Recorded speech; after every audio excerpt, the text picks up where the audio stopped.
Em nome do Pai, do Filho e do Espírito Santo. Amém. Boa noite, pessoal. Hoje, na Terça Agiológica, iremos falar sobre Santa Úrsula de Colônia, padroeira dos jovens, dos estudantes e também da própria cidade de Colônia, que fica na Alemanha.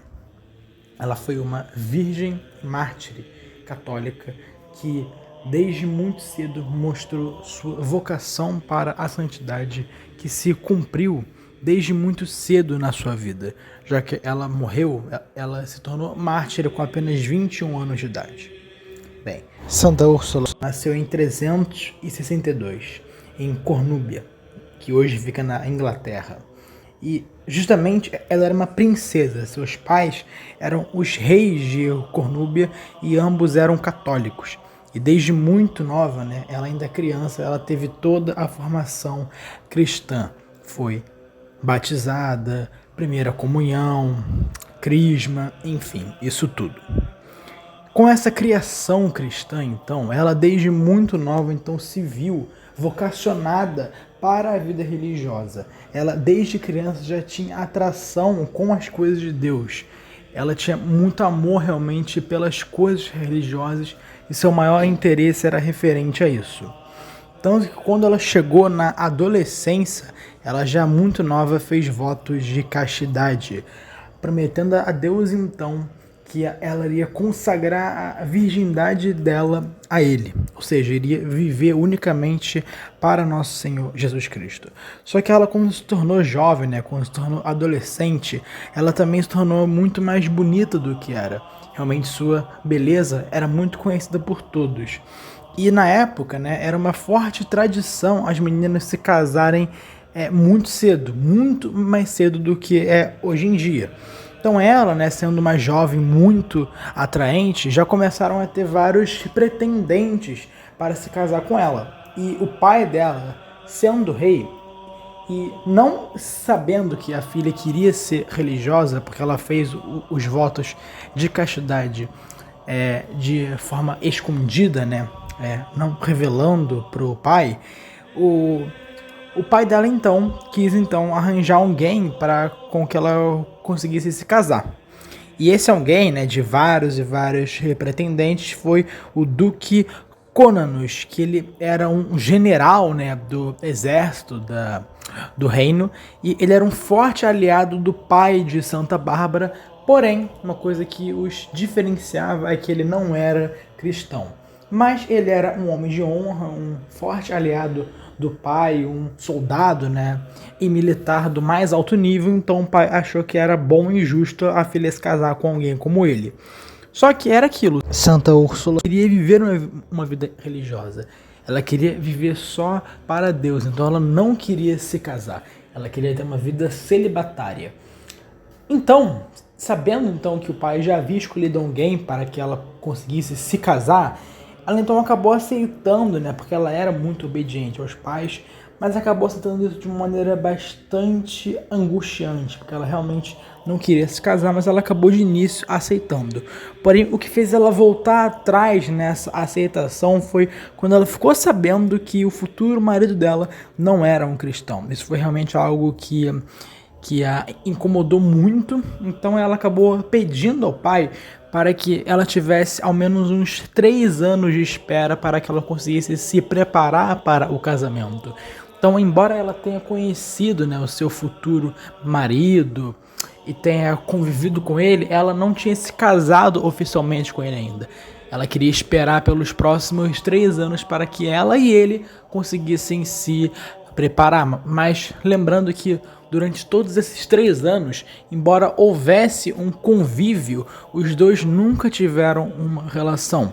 Até porque, como eu falei, ela havia consagrado sua virgindade a Deus e também havia feito votos de castidade. Então ela nunca teve uma relação carnal com ele, embora sim tivesse uma convivência. Então, durante todos esses 3 anos, foi uma vida de fortíssima oração, de fortíssima vida espiritual de Santa Úrsula, no qual ela conseguiu se santificar ainda mais e amadurecer ainda mais seu espírito diante de Deus.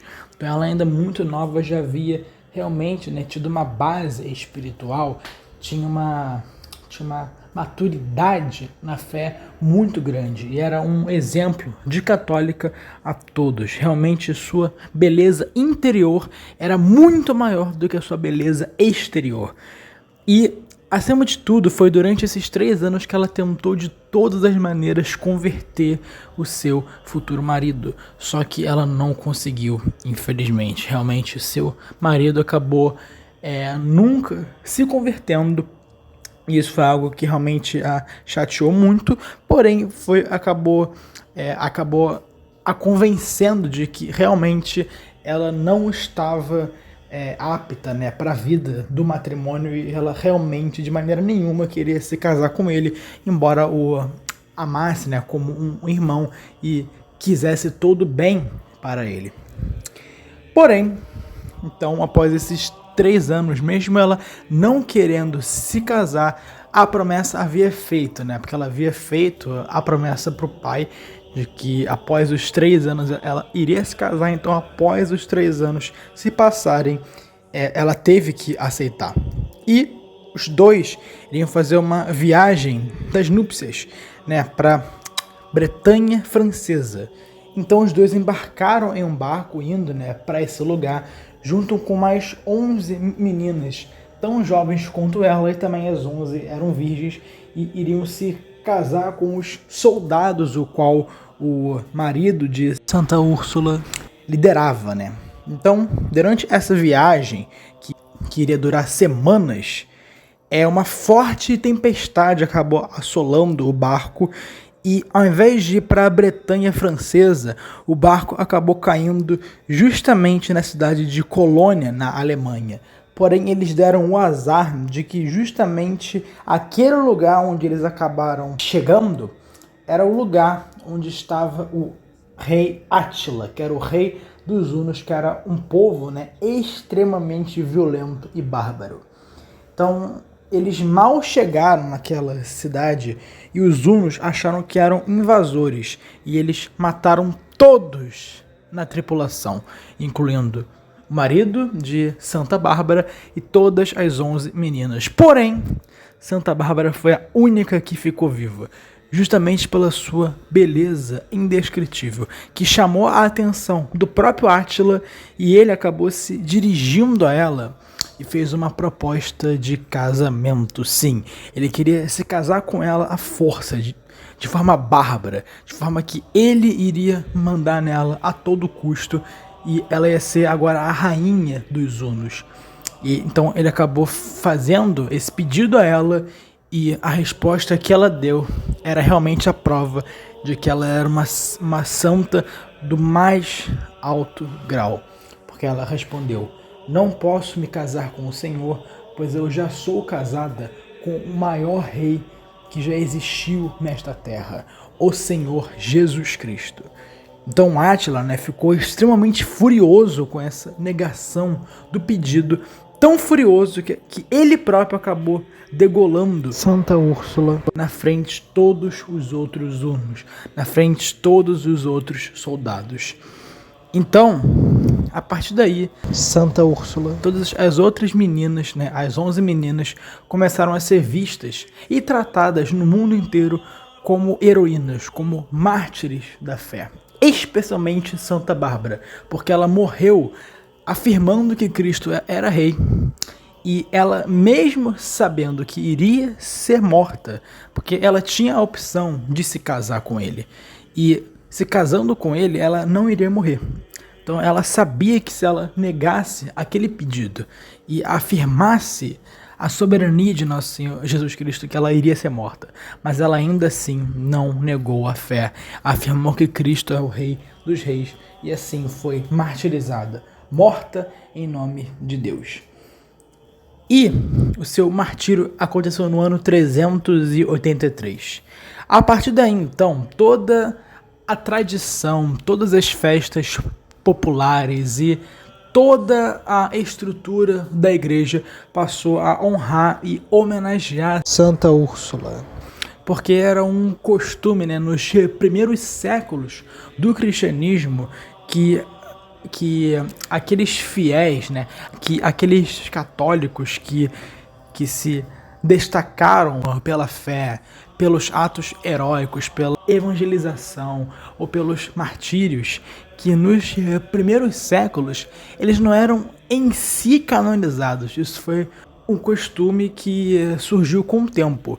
Então, antigamente, os fiéis eram dados como santos de uma forma mais espontânea, de uma forma que era mais gradual, digamos assim, que essas pessoas já começavam a ser considerados como santos por todos. E esse foi o caso de Santa Úrsula. Não houve um ano específico em que ela foi canonizada, mas desde o seu martírio, ela começou a ser extremamente homenageada pela igreja do mundo inteiro. E desde então, desde aquela época, passou a ser vista como uma santa. Porém, tem a famosa Ordem de Santa Úrsula, a Ordem das Irmãs Ursulinas, mas que não surgiu na época em que ela foi martirizada. Na verdade, nem foi a própria Santa Bárbara que a fundou, mas sim a Santa Ângela de Médici, no ano 1535. Por que foi tanto tempo depois? Porque essa santa, ela teve uma visão de Santa Úrsula. Ela acabou tendo uma visão mística, né? Uma experiência mística que ela viu Santa Úrsula com toda a glória dos céus, toda a honra recebida, né? Que ela recebeu de Deus justamente pelo seu martírio, porque diz, né? A Bíblia e a Santa Igreja Católica sempre afirmou que os mártires, eles recebem uma glória eterna nos céus, a glória mais alta que se pode imaginar. Então, Santa Ângela acabou contemplando Santa Úrsula nessa glória. Então, em homenagem a ela, resolveu fundar a Ordem das Irmãs Ursulinas, dedicada especialmente a meninas e para se formarem profundamente na fé católica. Sendo assim, eu digo e repito: Santa Úrsula de Colônia, rogai por nós. Amém.